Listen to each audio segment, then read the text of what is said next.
E aí pessoal, beleza? Sou Fábio Marcondes, autor de 5 livros, e aqui a gente fala sobre abstinência e dependência química.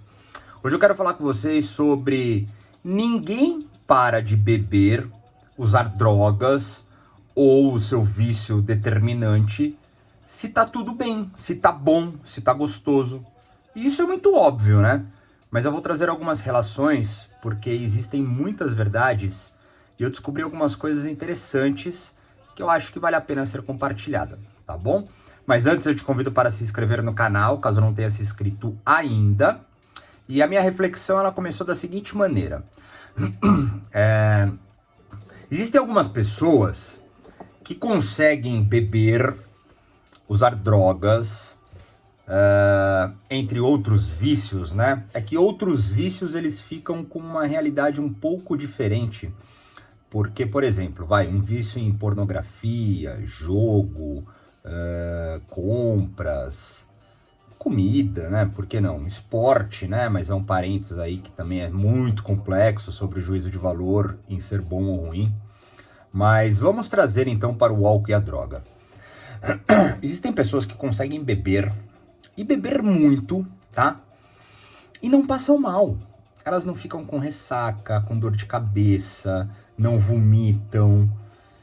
E isso aí, cara, é foda, tá? Existem pessoas que usam drogas e não ficam também mal. Não vivem rebordose, não vivem mal-estar. E, cara, para essas pessoas, existe um separador de águas, porque fisicamente elas não sofrem, tá? E é em cima disso que eu quero conversar com vocês. Eu vou falar de mim, tá? Para deixar ilustrado, para que vocês traduzam as suas verdades. E vou mencionar alguns assuntos em relação a pessoas que não passam mal, tá? Pois bem, eu sempre tive ressaca. Obviamente não aos 14 anos, quando eu comecei a usar, porque ali eu era muito jovem e o nível também de álcool, ele ainda estava aumentando, e também de drogas, então eu não tinha ali uma dificuldade física, né? Em contrapartida, eu lembro que, cara, aos 20 anos eu já comecei a ter ressacas horríveis, tá? Dor de cabeça, vômitos, e eu nunca curti viver isso, né? Dificilmente alguém goste de viver essas coisas. E isso só aumentou. Obviamente, a minha recuperação, por ser mais jovem, era mais rápida, né? Então, poxa, já tinha até alguns combos antes de dormir, como, por exemplo, tomar, sei lá, Neosaldina, Engov, Epocler, comer antes de dormir, tipo, num nível só de bebedeira, de night, né? Tipo, 4, 5 da manhã, chegar em casa e, sei lá, 7 horas da manhã tá de pé pra trabalhar ou estudar, seja lá o que for. E, dava, sei lá, 10 da manhã eu já tava zerado, né? Mas tinha esse incômodo. No final, assim, né? Eu tenho uma janela bem simbólica, né, na minha vida, que dos 27 aos 29 eu já tava no fundo de poço, já tentava parar, mas, para quem me acompanha sabe que ali eu não tinha um conhecimento, como depois eu vim descobrir, né? Com os 12 passos, que ali foi o meu determinante, onde eu realmente quis parar e comecei a viver o processo de recuperação até o dia de hoje. Mas antes eu tentei diversas coisas, não foram bem sucedidas, porque ele não tinha uma direção, um conhecimento, ou talvez eu não quisesse tanto, né? Eu só quisesse parar de sofrer. Mas o que me ajudou foi o fato de ter destruído o meu físico, né? Então, eu lembro nesse período dos 27 anos que eu já tinha ali diversos princípios de overdose, tá? E aí você vai perguntar, mas qual que é o princípio de overdose? Cara, eles são também múltiplos, tá? Obviamente, algumas coisas são muito mais características, até pela substância que você está usando. Então, níveis profundos, né, de cocaína, êxtase, ativos mais propícios uma aceleração cardíaca, uma falta de ar, sabe? A visão fica turva, prestes a desmaiar, formigamento no corpo, boca seca. São princípios que podem levar. A overdose genuína, ela é diferente, ela é um baque, né? Você pode fazer uma taturana gigante, dar um tiro e ali travar e fudeu, e aí o bicho pega. Esse já é um nível real de overdose. Mas, cara, eu passava dias zoado, e dias, e rebatendo com o uso, né? Então eu lembro de, vomitar pra caralho e só sai álcool, né? Porque não come, só álcool, farinha. E aí, mano, começa a vomitar abelha, às vezes vomitava uns coágulos de sangue. E, mano, bagulho zoado, e o dia inteiro zoado, dor de cabeça, mano, sinistra. Cara, não consegue comer nada direito, puta, não consegue sair da cama que tá fraco, debilitado. E o rebate é só mandar mais, né? Então, mano, foram assim meses só aumentando o nível de dor e uso. Então, eu parei realmente porque tava muito ruim fisicamente. Sem contar todos os aspectos mentais e emotivos, né? E espirituais também, de cunho, inclusive, possível esquizofrênico, né? Porque, pô, já tava tendo delírios, alucinações, aquele aspecto mesmo paranoico que muito se encontra com o uso da cocaína. Então, a minha medida ela foi muito mais em parar de sofrer do que querer parar de usar, né? Mas assim, eu comecei, enfim, e aí melhorei. Para quem me acompanha também sabe que minha recuperação ela foi muito sofrida. Eu passei, nossa senhora, 6 meses sofrendo realmente, sabe? Sofrendo de tremer no chão, de ter calafrio e, dormir ajoelhado, rezando para não usar, crises de abstinências demoradas, né, ou tardias. Foi muito brutal. Mas eu consegui. Eu, honestamente, eu não sei como eu consegui, cara, mas eu consegui. Outros meios de recuperação, quando a pessoa não sofre, eles são mais sutis. Porque não havendo uma degradação física, a única coisa que existe são os conflitos mentais, emotivos, espirituais / energéticos. E se a pessoa está procurando alguma coisa é porque ela já está vivendo mal, tá? Na falta de discernimento, impossíveis estados confusos de pensamento, racionalização.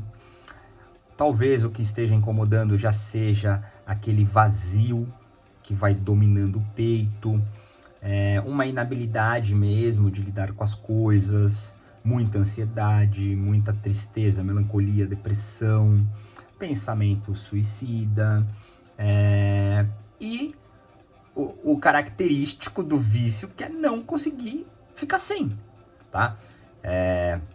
Poxa vida, eu sempre falo que o vício é um mistério, a recuperação é um mistério, e existem muitas verdades, sabe?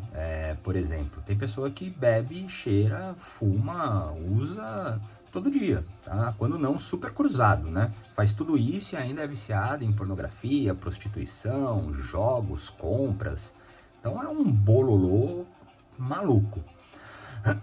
Mas ela não sofre, né? Ela não tem mal-estar, ela não tem, sabe, nenhum efeito no corpo que a deixe totalmente baqueada. Compensação, a dor tá aqui, né? Mental, sentimental.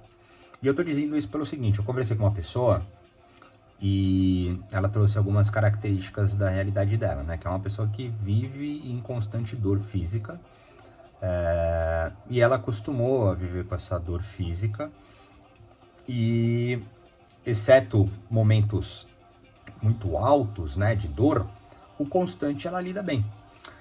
E eu tô trazendo todo esse assunto porque eu lembro de mim, sabe? Se você vira pra mim e fala, e aí, como é que você tá? Eu falo, cara, eu tô bem. Só que o meu bem, ele vem junto com constantemente estar incomodado no aspecto sentimental e constantemente estar incomodado com os aspectos racionais. Então, dentro do meu espectro, da minha régua de conduta, comportamento, cognição, disciplina, prática, etc., eu consigo lidar com essas alterações sem que elas interfiram no meu dia, tá?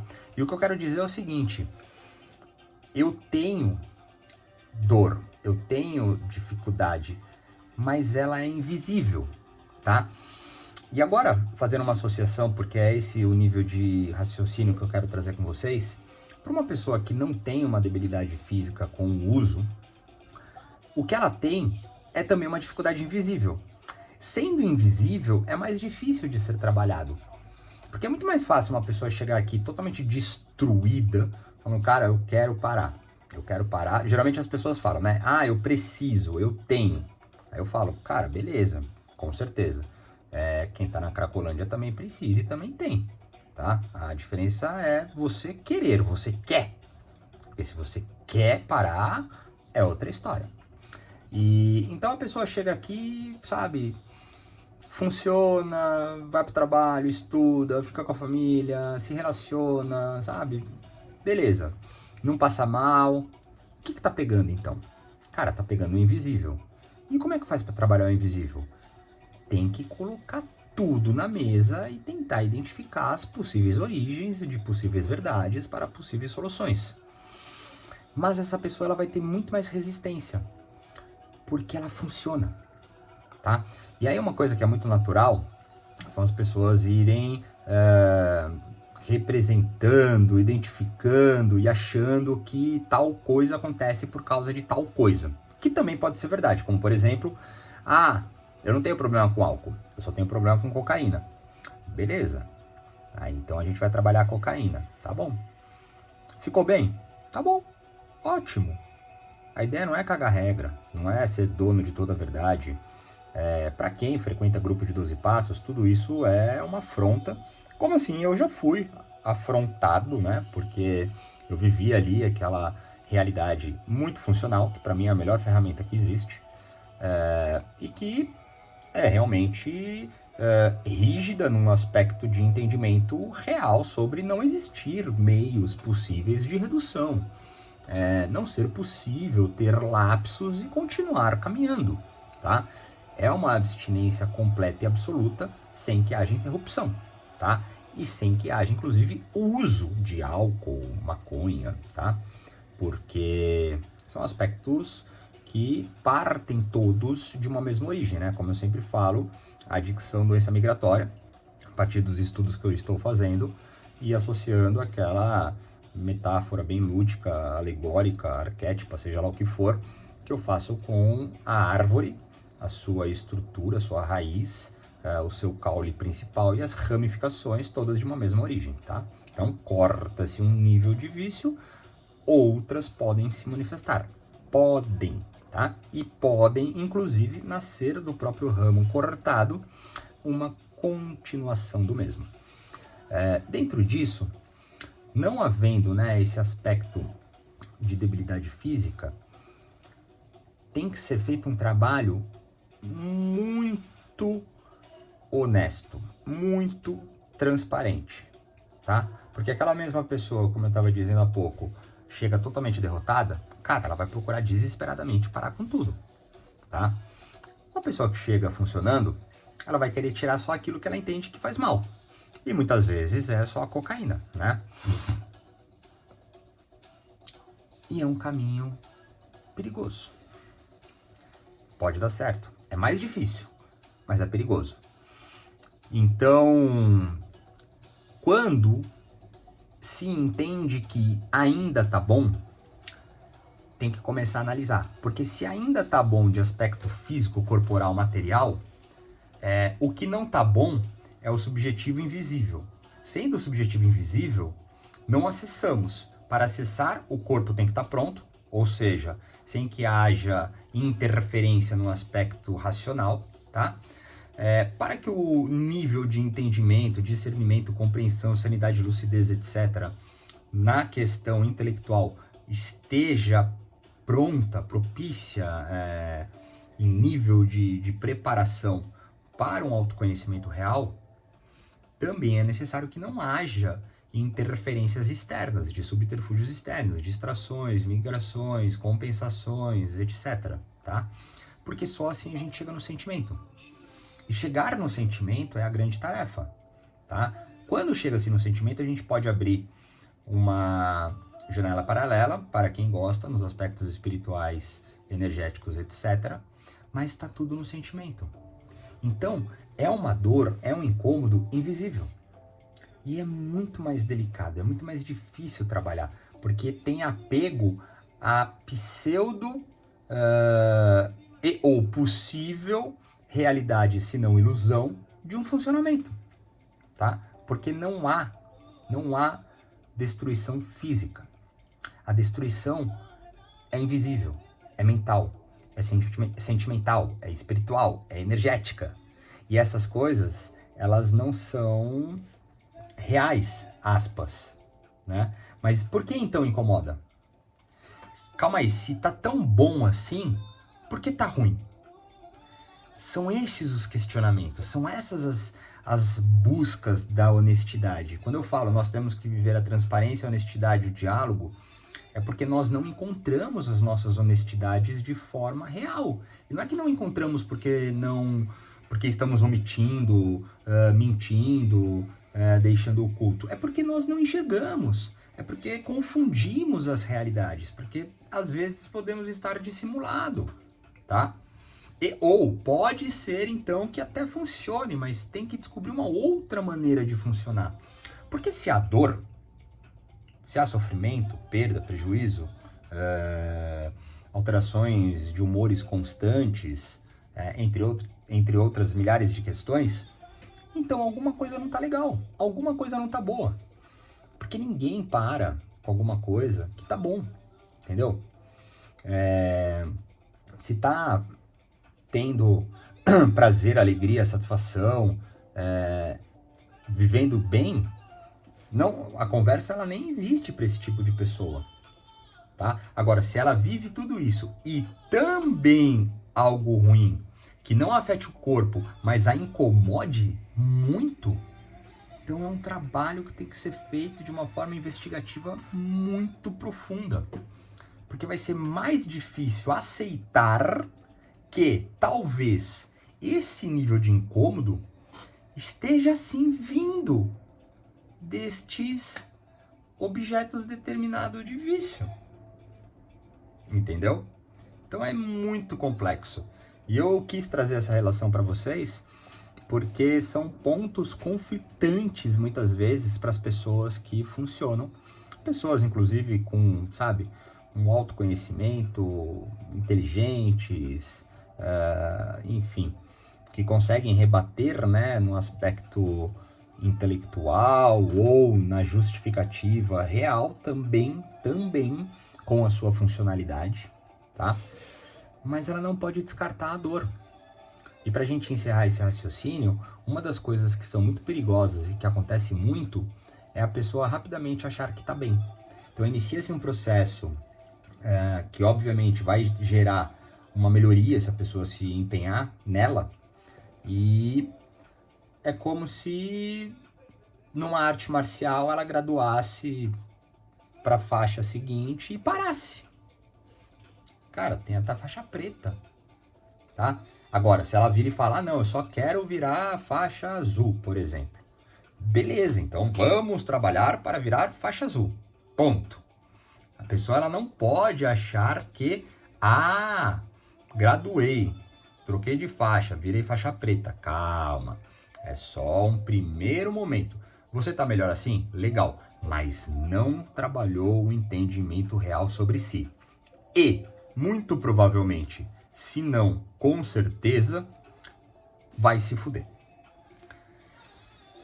Duras verdades, mas é geralmente assim que acontece. Como eu sempre falo, não é uma máxima, não é uma regra, não é para todo mundo, mas é quase sempre assim que acontece.